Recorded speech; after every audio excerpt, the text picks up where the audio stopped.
Bike ಸವಾರರು ಸ್ವಯಂ ಪ್ರೇರಣೆಯಿಂದ ಹೆಲ್ಮೆಟ್ ಧರಿಸಬೇಕು. ದೇಶದಲ್ಲಿ ಸಹಜ ಸಾವಿಗಿಂತ ಅಪಘಾತದಲ್ಲಿ ಸಾವನ್ನಪ್ಪುವರ ಸಂಖ್ಯೆ ಹೆಚ್ಚಾಗಿದೆ. ಇದನ್ನು ತಡೆಯಲು ಎಲ್ಲರೂ ಸಂಚಾರ ನಿಯಮ ಪಾಲಿಸಬೇಕೆಂದು ಡಿವೈಎಸ್ಪಿ ಡಾಕ್ಟರ್ ವೀರಯ್ಯ ಹಿರೇಮಠ ಹೇಳಿದರು. ಪಟ್ಟಣದ ಕೇಂದ್ರ ಬಸ್ ನಿಲ್ದಾಣದ ಹತ್ತಿರ ಬೈಲಹೊಂಗಲ ಪೊಲೀಸ್ ಠಾಣೆ ವತಿಯಿಂದ ವಾಹನ ಸವಾರರಿಗೆ ಆಯೋಜಿಸಿದ್ದ ಜಾಗೃತಿ ಜಾಥಾದಲ್ಲಿ ಅವರು ಮಾತನಾಡಿದರು. ಹೆಲ್ಮೆಟ್ ಧರಿಸಲು ಕಾನೂನು ಮಾಡಿರುವುದು ಮನುಷ್ಯನ ಜೀವ ಉಳಿಸಲು ಅಂತ ಪ್ರತಿಯೊಬ್ಬರು ಭಾವಿಸಿಕೊಳ್ಳಬೇಕು. ರಸ್ತೆ ಸುರಕ್ಷತೆ ನಿಯಮಗಳನ್ನು ತಿಳಿದು ವಾಹನಗಳನ್ನು ಚಲಿಸಬೇಕು.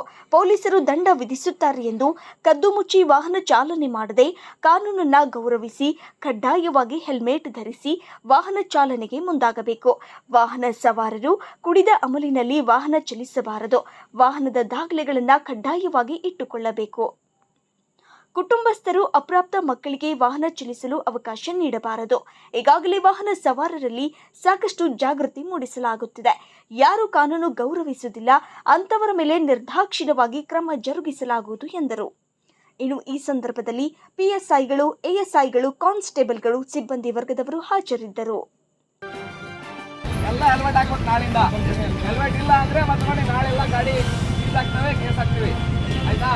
ಈಗ ಎಕ್ಸ್ಕ್ಯೂಸ್ ಕೊಡಾಕ್ತೀವಿ. ಎಲ್ಲ ಬರೀ ತ್ರಿಬಲ್ ರೈಡಿಂಗ್ ಹೊಡಿತೀರಿ, ಅಪೋಸಿಟ್ ರೋಡ್ನೇ ಹೊಡಿತೀರಿ, ಗುಡ್ ಗಾಡಿ ಹೊಡಿತೀರಿ, ಎಲ್ಲ ಡೆತ್ ಆಗ್ತಾವೆ.